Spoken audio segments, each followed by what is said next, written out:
প্রয়াত অভিনেতা রাহুল অরুণোদয় বন্দ্যোপাধ্যায় তালসারীর সমুদ্রে তলিয়ে মৃত্যু হয় অভিনেতার। দীঘা সংলগ্ন তালসারীতে শুটিংয়ে যান অভিনেতা। আর শুটিংয়ের পর ঘণ্টাখানেক নিখোঁজ ছিলেন তিনি। অভিনেতা সমুদ্রে ডুবে যাওয়ার খবর পাওয়া যায়। হাসপাতালে নিয়ে যাওয়া হলে রাহুলকে মৃত ঘোষণা করা হয়।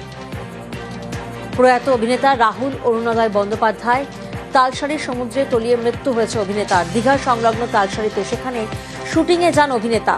শুটিংয়ের পর ঘণ্টাখানেক নিখোঁজ ছিলেন রাহুল। অভিনেতার সমুদ্রে ডুবে যাওয়ার খবর পাওয়া যায়। হাসপাতালে নিয়ে যাওয়া হলে রাহুলকে মৃত ঘোষণা করা হয়। মানুষ প্রতিনিধি আমাদের সঙ্গে রয়েছেন। মানুষ, ঠিক কি ঘটনা ঘটেছিল? দেখো প্রিয়াঙ্কা, অত্যন্ত মর্মান্তিক খবর যেটা আমরা দর্শকদের কাছে পৌঁছে দিচ্ছি সন্ধ্যের পর থেকে। অর্থাৎ এই খবরটা পাওয়া মাত্রই যে দীঘার কাছে তালসারীতে শুটিং করতে গিয়ে এক অত্যন্ত মর্মান্তিক ঘটনার সম্মুখীন হলেন অভিনেতা রাহুল অরুণোদয় বন্দ্যোপাধ্যায়, এবং যাতে তিনি চিরদিনের জন্য চলে গেলেন এই পৃথিবীর মায়া কাটিয়ে।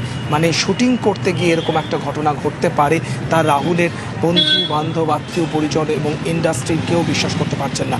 এই মুহূর্তে আমি রাহুল অরুণোদয়ের বাড়ির সামনে রয়েছি। দেখতেই পাচ্ছ বহু মানুষের ভিড়, এবং এই বিল্ডিংয়েই তিনি থাকেন, এই অ্যাপার্টমেন্টে। তার মা রয়েছেন, তার স্ত্রী প্রিয়াঙ্কা সরকারও এখানে এসেছেন। এবং তোমাকে যেটা বলার, যে ভোলে বাবা পার করেগা ধারাবাহিকের শুটিং করতে তালসারীতে গিয়েছিলেন রাহুল অরুণোদয় বন্দ্যোপাধ্যায়। শুটিং সব ঠিকঠাক চলছিল, রাহুলও একদম সুস্থ ছিলেন।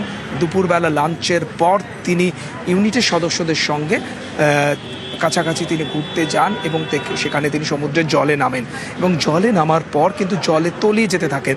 তখন যে ইউনিটের সদস্যরা ছিলেন তারা কিন্তু রাহুলকে যতটা দ্রুত সম্ভব তুলে আনেন, এবং তখনও তিনি জীবিত ছিলেন এবং সাড়া দিচ্ছিলেন, তবে তার বুকে ব্যথা এমনটা তিনি জানাচ্ছিলেন।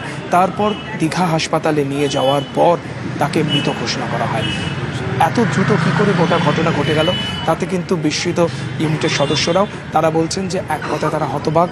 রাহুল জলে তলিয়ে যাচ্ছিলেন, তাকে তুলে আনা হলো, তখনও তার প্রাণ ছিল, কিন্তু হাসপাতালে নিয়ে গেলে তাকে মৃত ঘোষণা করা হয়। এবং সেই সংবাদ কিন্তু দাবানলের মতো যখন টলিউড ইন্ডাস্ট্রিতে ছড়িয়ে পড়ে, একে একে অনেকেই আমরা জানি যে আমাদের সঙ্গে তাদের প্রতিক্রিয়া ভাগ করে নিয়েছেন। কারণ এই প্রতিক্রিয়াতে বলার মতো কিছু নেই, শুধুমাত্র একরাশ বিস্ময় ছাড়া। কারণ প্রত্যেকেই বলছেন যে সুস্থ মানুষটা যে শুটিং করতে আউটডোরে গিয়েছিলেন, তিনি শুটিং ফ্লোরে তার শুটিং প্যাক আপ হওয়ার পর সেই সেটের সদস্যদের সঙ্গে ছিলেন। সেখানে কি করে এরকম দুর্ভাগ্যজনক ঘটনা ঘটতে পারে, এই মৃত্যু ঘটনা ঘটতে পারে, তার জন্য কিন্তু তারা এক কথায় হতবাক। এবং একে একে অনেকেই রাহুলের বন্ধু বান্ধব, ইন্ডাস্ট্রির অনুরাগীরা বা তার সঙ্গে দীর্ঘদিন ধরে কাজ করেছেন এমন সমস্ত সহশিল্পীরা আসছেন, রাহুলের মায়ের সঙ্গে দেখা করছেন, এবং প্রত্যেকে বেরিয়ে এসে আমাদের এই প্রতিক্রিয়ায় দিচ্ছেন প্রিয়াঙ্কা, যে এখনও তারা রাহুল যে ছিলেন, এই ছিলেনটা এখনও তারা মেনে নিতে পারছেন না। তারা মনে করেন এখনও যেন কোথাও আছেন। আমরা দেখতে পাচ্ছি যে বাড়ির সামনে দেখো একে একে বহু মানুষ আসছেন, এবং রাহুলের মরদেহ এখনও পর্যন্ত সেখানে দীঘা হাসপাতালে রয়েছে। সেখানে ময়না তদন্তর পর তার দেহ এখানে আনা হবে। এখানে বাড়ির সামনে বহু মানুষ ভিড় করে আছেন, কারণ তাদের প্রিয় অভিনেতা এইভাবে চলে যাবে সেটা কেউ যেন মেনে নিতে পারছেন না। তুমি আমাদের সঙ্গে থাকো। রাহুল অরুণোদয় বন্দ্যোপাধ্যায়ের প্রয়াণে শোক প্রকাশ করেছেন মুখ্যমন্ত্রী মমতা বন্দ্যোপাধ্যায়। অভিনেতা রাহুল অরুণোদয় বন্দ্যোপাধ্যায়ের পল্লীশ্রীর বাড়িতে যান অরূপ বিশ্বাস।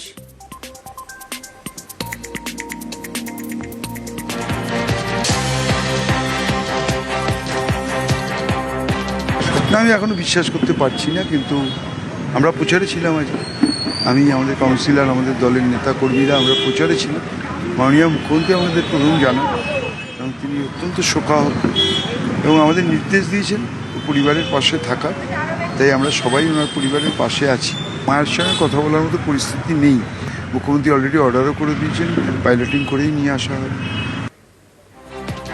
আর আমাদের আরেক প্রতিনিধি পঙ্কজ এই মুহূর্তে আমাদের সঙ্গে রয়েছেন। সরাসরি পঙ্কজের কাছে যাব। পঙ্কজ, যেমনটা শোনা যাচ্ছে যে হাসপাতালে যাওয়ার আগেই তার মৃত্যু হয়েছে, আর দীঘা হাসপাতালেই ময়না তদন্ত হওয়ার কথা, সেই প্রসেস কতদূর কি জানা যাচ্ছে?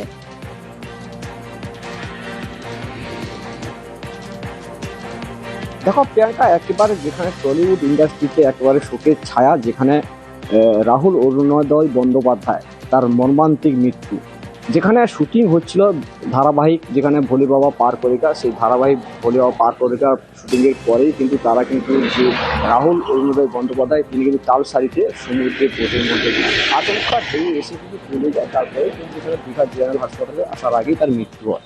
ডেড বডি এখনও কিন্তু মৃতদেহ এখনও পর্যন্ত হাসপাতালে যে মর্গে রয়েছে, তবে এখনও পর্যন্ত কোনো ময়নাতদন্তের কোনো সিদ্ধান্ত হয়নি, তবে ডেড বডি এখনও কিন্তু মর্গে রয়েছে।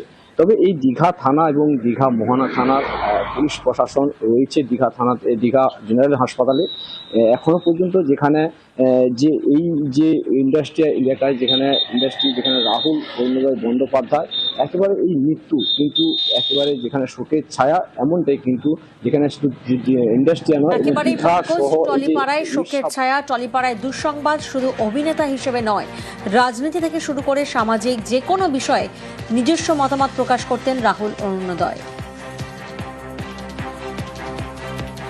ওনাকে জলে নামতে মানা করেছে, মানা করেছে, তারপরে জলান্তে নেমে গেছে। কিসের শুটিং চলছিল ওটা? তো ভোলে বাবা পার কাটেগা এখন মর্গে আছে। অত্যন্ত মর্মান্তিক এক খবর। প্রয়াত অভিনেতা রাহুল অরুণোদয় বন্দ্যোপাধ্যায় তালসারি সমুদ্রে